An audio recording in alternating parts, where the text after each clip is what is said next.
The autumn sunlight in Boston cast a golden glow on the glass windows of the skyscrapers. Eleanor Williams gazed out of her office's large window while finishing her signature on the quarterly financial report. As the finance director of McKinsey International, Eleanor stood at the pinnacle of a career she had built over 10 years. "Eleanor, excellent work," Martha, the CEO's secretary, said as she knocked and entered. Martha had been Eleanor's confidant since she joined the company and was now someone she could call a true friend. "Thank you. I've finally wrapped things up," Eleanor replied with a smile. "By the way, your phone was ringing." "It looks like a message from your sister," Martha pointed to the cell phone on her desk.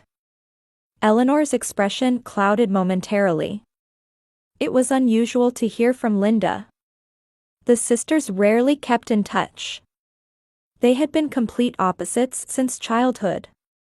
Eleanor was the serious, diligent, model student type. Linda, on the other hand, was sociable and flashy, growing up as the apple of their parents' Raymond and Judith's eye. "I wonder what it is," Eleanor muttered softly as she picked up her phone. The screen displayed a message with a photo. A white ribbon was tied around Linda's belly button with the words, "We're having a baby," dancing across the image. An additional message read, "I'm having a baby shower next month. Of course, you're invited." "Linda's pregnant," Eleanor said matter-of-factly. She was trying to suppress her emotions, but there was a slight tremor in her voice. Martha immediately understood what this meant. "Are you all right?" Eleanor took a deep breath and forced a smile. "Yes, of course.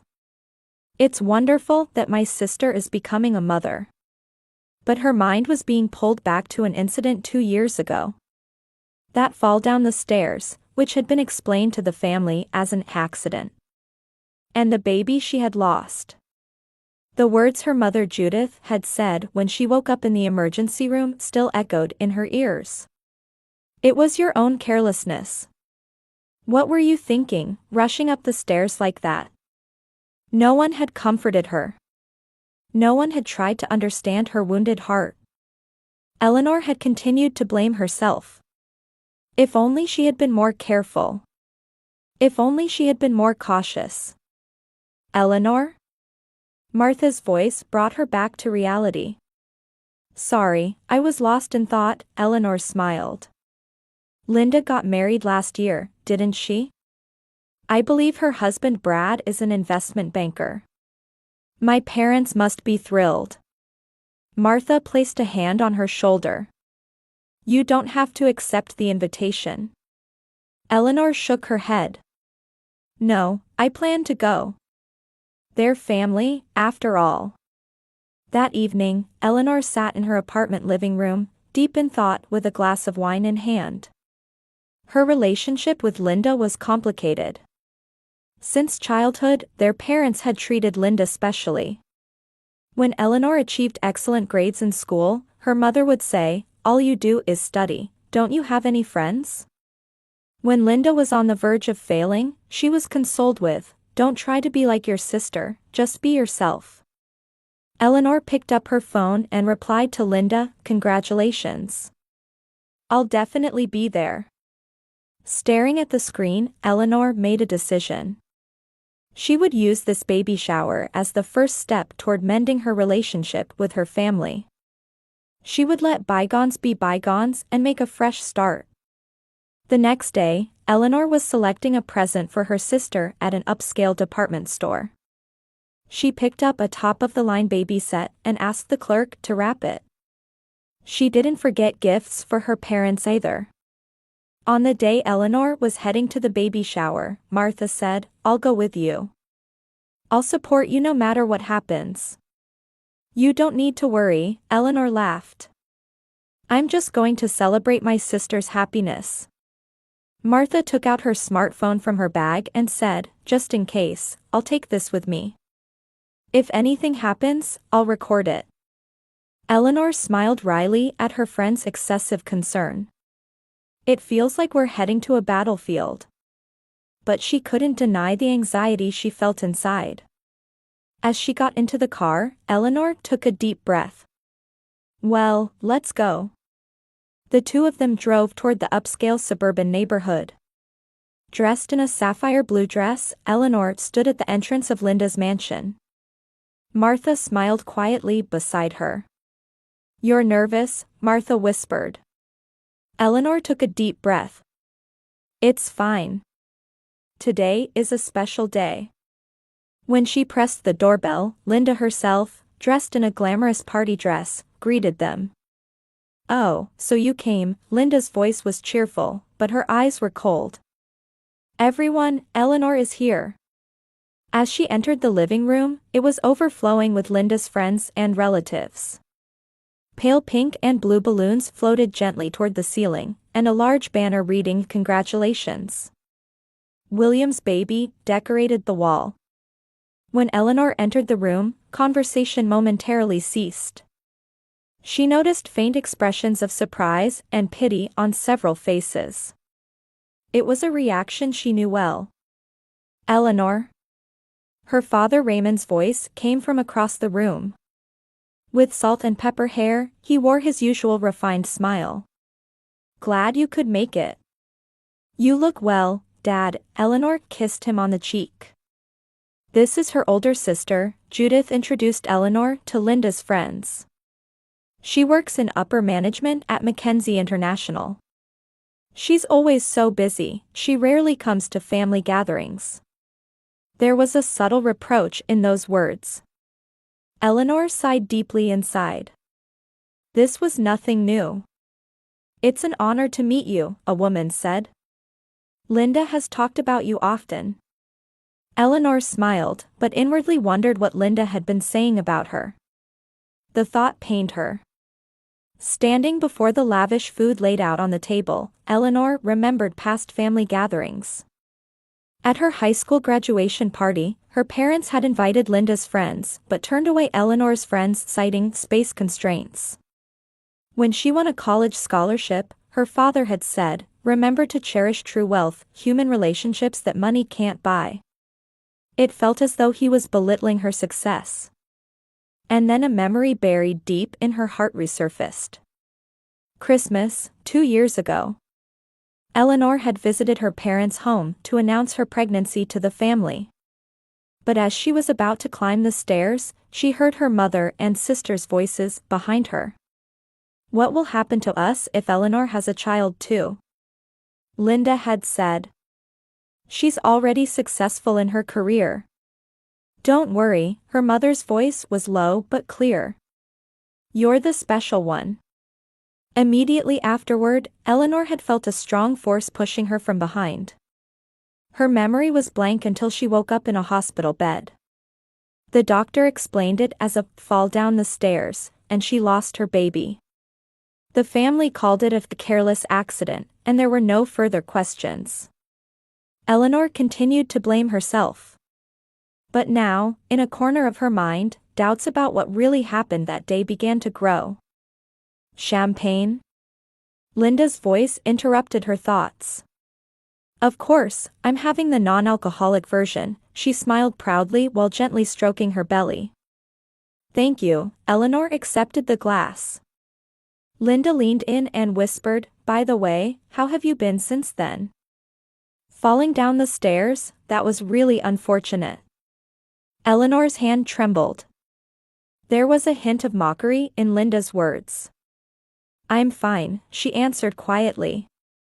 "I came to celebrate your happiness." "Really?" Linda tilted her head. "Brad's father is buying us a new house. In Newton's upscale neighborhood. It's the perfect environment for raising children." Eleanor just smiled. Behind Linda's words, there was always a sense of competition. "Eleanor," Martha touched her arm. "Are you okay?" Eleanor nodded. "Yes. Just a little. Would you like to step outside for a break?" "No, I'm fine," Eleanor renewed her determination. "Today is special. I'm just here to celebrate my sister's happiness." Martha looked at her with concern. I understand you want to reconcile with your family, but don't hurt yourself. Eleanor carefully took out the wrapped box from her bag. Once I give her this, I'm sure she'll be pleased. She didn't know that Martha had been waiting at the bottom of the stairs that day. That after Eleanor was taken to the hospital, Martha had overheard a conversation between her parents and sister. And that today, Martha had turned on the voice recorder on her smartphone. Eleanor moved to approach Linda. In the center of the venue, Linda was laughing, surrounded by her friends.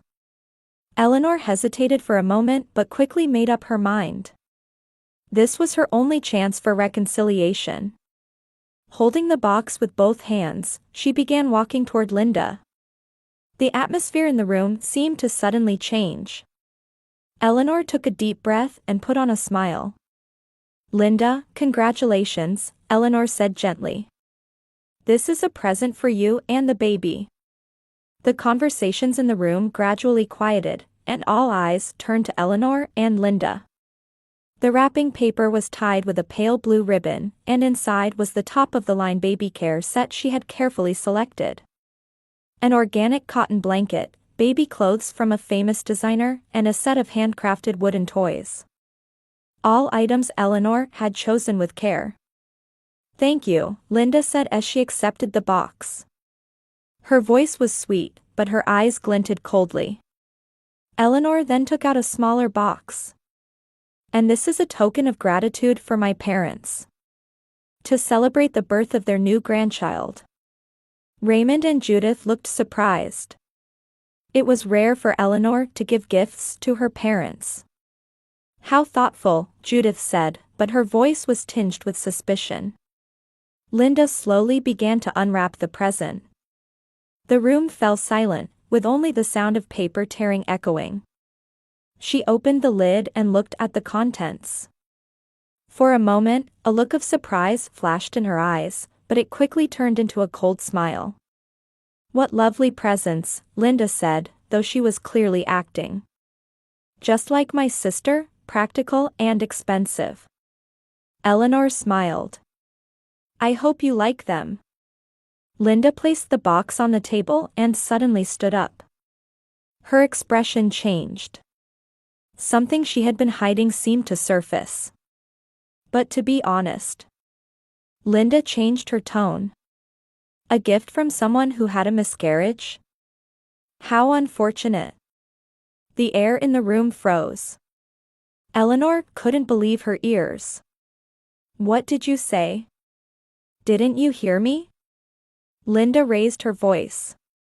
I said a gift from someone who had a miscarriage is unfortunate. A present from someone who lost a baby is bad luck. The guests gasped. Some turned away, while others awkwardly stared at the floor. Eleanor's cheeks burned, and her heart pounded fiercely. Linda, that's... Eleanor managed to say.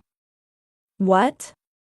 It's the truth, Linda waved her hand and turned to her friends. You all probably don't know, but my sister lost a baby 2 years ago. She fell down the stairs. She's really a careless person.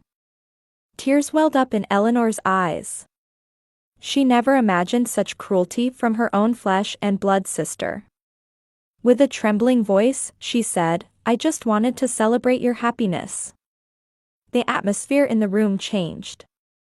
One of Linda's friends, a young woman, stood up and said, Linda, that's terrible. Shut up. Suddenly, Judith's voice echoed through the room. She was staring at Eleanor with an expression full of anger. You always cause problems. On Linda's special day, too. Eleanor was shocked into silence. She hadn't done anything wrong. She had only given a present. Mom, Be quiet. Judith shouted. Don't upset your sister. What if she has a miscarriage too? At that moment, Judith ran to the kitchen and returned seconds later. In her hands was a large pot that had been used to heat the party punch. Steam was rising, indicating the liquid inside was very hot. Mom, what are you doing? Eleanor took a step back. You've always been the problem child, Judith said, holding the pot with both hands and advancing. Always thinking you're the best and putting Linda down. But today is different. Today is Linda's day. Eleanor froze in terror. She couldn't believe this situation was real. Her mother was threatening her. Please, calm down. Calm down? Judith laughed. When you're trying to ruin Linda's happiness? Judith, stop, Raymond said, but he didn't move. In his eyes were fear and something else. Guilt, perhaps? Please, Mom, Eleanor said with a trembling voice. I didn't mean to hurt anyone. It's too late. With that cry, Judith tilted the pot and splashed the hot water toward Eleanor. The hot liquid hit Eleanor's chest and arms, and she screamed in agony. Serves you right. Linda clapped her hands, laughing. Now my sister will never get in my way again. Eleanor collapsed to the floor, writhing in pain. The hot water burned through her dress to her skin, and intense pain shot through her entire body. Her screams echoed throughout the room. But in the next moment, something unexpected happened. That's enough. Martha shouted, rushing to Eleanor's side. Call an ambulance. Linda's sister-in-law, Carol, also stood up and cried, What are you doing? She immediately took out her cell phone and began dialing 911. Martha knelt beside Eleanor, taking off her own cardigan and pressing it against her burns. You'll be all right, Eleanor. Help is coming. This is all being recorded. Martha stood up and held up her smartphone. I've recorded this entire assault as evidence. The room erupted into chaos. Guests backed away in horror and shock, and some raised angry voices. Judith and Linda stood frozen. You're insane, Carol said. I'm calling the police. Raymond turned pale and collapsed into a chair. What have we done? Martha cradled Eleanor protectively and said, This is the last time. I won't let you hurt Eleanor anymore. In the center of the room, Eleanor was half-conscious from pain and shock. But something was beginning to change in her heart. Amidst the self-blame and fear she had carried for years, a small light was beginning to appear. She was not alone. There were people who would protect her. Eleanor's eyes opened, and she saw the chaos around her. Fear was etched on Linda and Judith's faces. They realized they could no longer control her. Raymond sat speechless, seemingly facing the consequences of his actions for the first time. And in Eleanor's ears, the sound of sirens began to grow louder. The ambulance and police were approaching. The time had come for the truth to be revealed. Martha knelt beside Eleanor again and held her hand. It's over now. I won't let them hurt you ever again. Eleanor nodded weakly. Though her consciousness was fading, memories that had been suppressed for a long time began to resurface in her mind. That accident on the stairs. Was it really an accident? What was the truth? Outside the room, the sirens of the ambulance and police were approaching. Eleanor didn't know what would happen next. But one thing was certain, her life would change forever from today. And although this change was terrifying, it was also liberation from the chains that had bound her for so long. Finally, before her vision darkened, Eleanor looked firmly at Martha's face. Thank you. Martha squeezed her hand. White ceiling. The smell of antiseptic. And the distant sound of mechanical beeping. Eleanor gradually regained consciousness. She was lying in a hospital bed. Bandages were wrapped around her chest and arms, and an N4 was connected to her arm. Eleanor, a gentle voice called. She moved her gaze and saw a female doctor standing beside her bed. The middle-aged woman in a white coat wore a warm smile. I'm Dr. Sarah Johnson. You were brought to the emergency room. Eleanor tried to speak, but her throat was dry. Take your time, Dr. Johnson said, offering her water. You have second-degree burns from hot water. There are moderate burns on your chest and arms, but with proper treatment, you should make a full recovery. Eleanor drank a little water, and her memories gradually returned. The baby shower. Linda's words. And her mother Judith's actions. Martha. Your friend. She's waiting outside. She's spoken with the police too, it seems. Police. The word made Eleanor tense up. Stay calm, Dr. Johnson gently held her hand. You're the victim. No one is blaming you. Eleanor took a deep breath. How long will I be here? At least overnight for observation, Dr. Johnson said, and after a slight hesitation, added, Eleanor, when I examined your body, I noticed something concerning. Eleanor looked at the doctor's serious expression. There are old scars on your back and legs. These are not the kind of marks that would come from accidents. Eleanor closed her eyes. She knew. For years, she had hidden those scars. Traces of violence that her family called a discipline. We're trained to recognize signs of abuse, Dr. Johnson said quietly. Have you been abused for many years? At that moment, the door to the room opened, and Martha entered. Her eyes were red, clearly showing signs that she had been crying. Eleanor? Martha rushed to her bedside.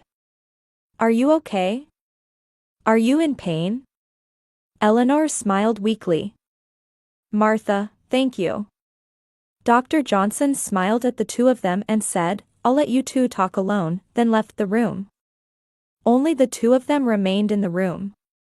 Martha took Eleanor's hand and cried. I was so scared. To see you go through something like that. It's thanks to you, Eleanor said. If you hadn't been there. Martha took a deep breath. Her expression changed to one filled with determination. Eleanor, I can't hide it anymore. There's something I need to tell you. Eleanor stared at her. Martha's face had the distinctive look of someone who had been keeping a secret for years. Your miscarriage, it wasn't an accident.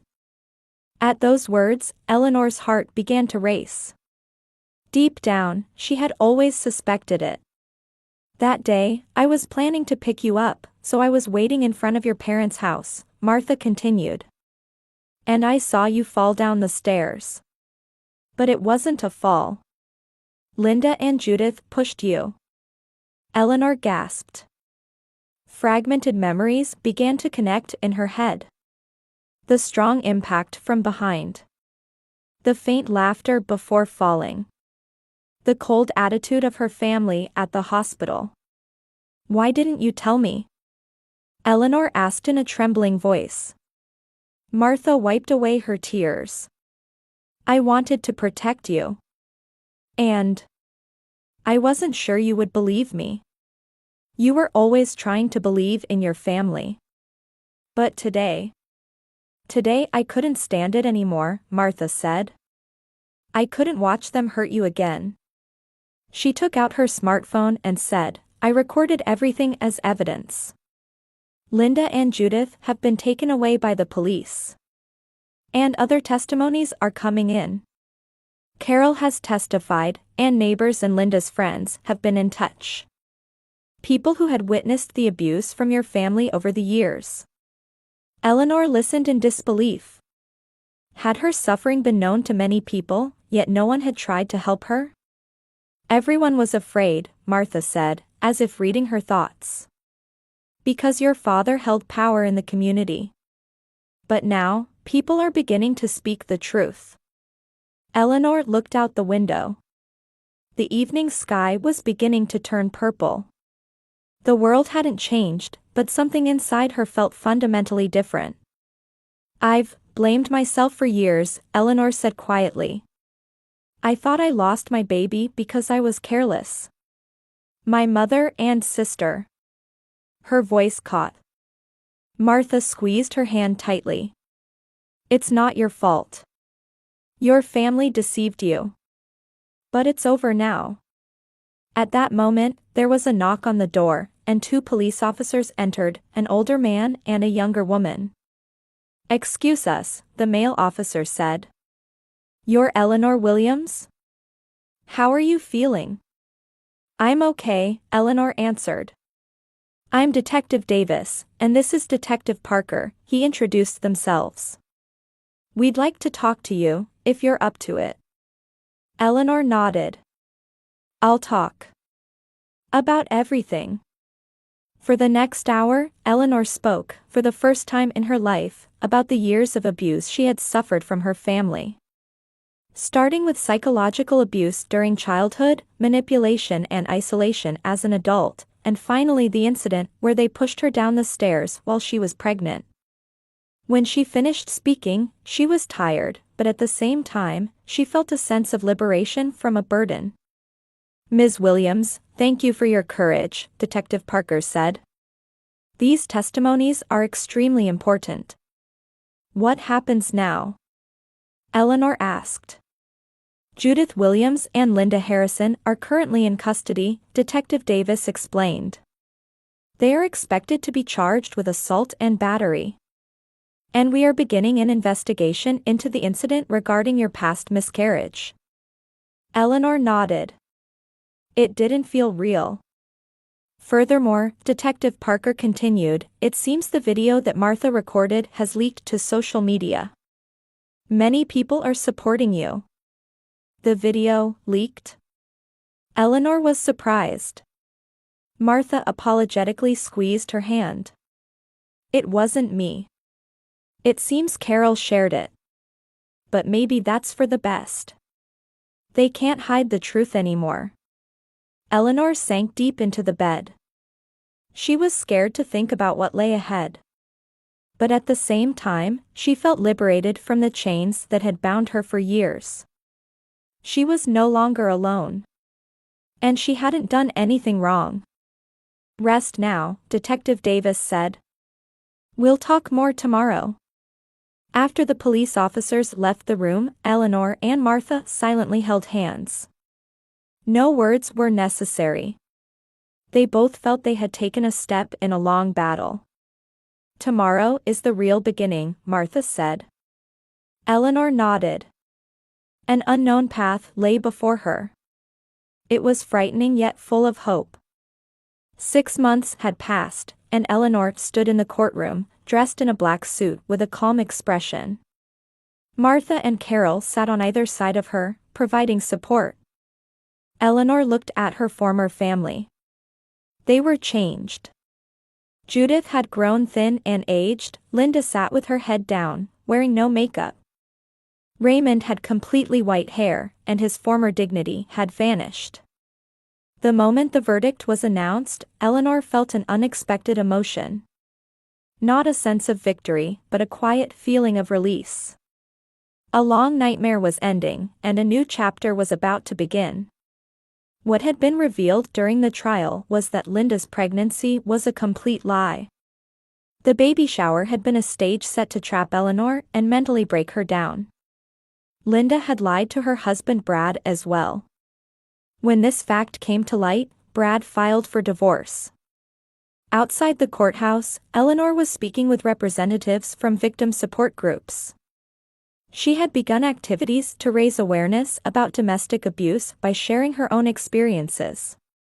She appeared strong, no longer a woman cowering in the shadows of her past. What will you do next? Martha asked. I'm going to establish a new foundation, Eleanor smiled. To support victims of domestic violence. I want to focus especially on psychological abuse, which is harder to see from the outside. 3 months later, in the prison visiting room, Eleanor had made an unexpected decision. She had come to see her family. Why did you come? Linda asked, wearing a prison uniform, looking wary.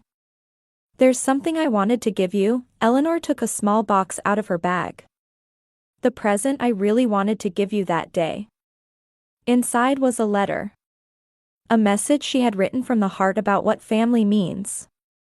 And the feelings she had carried for a long time, and her determination to move forward nonetheless. Why? Judith wept. Why do you forgive us? I don't forgive you, Eleanor said quietly. But I don't want to be controlled by hatred.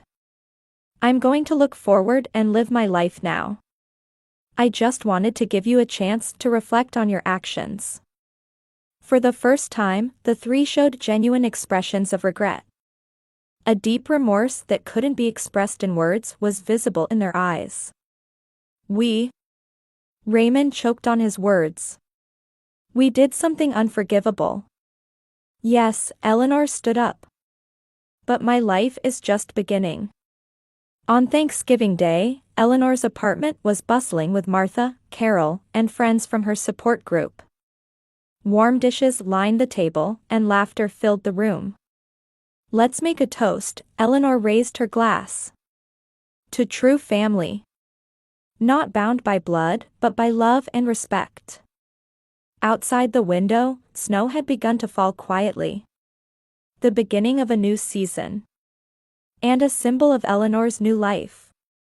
The courage to overcome the past and walk together with the family you've chosen, that is true strength, she smiled. And we all possess that strength.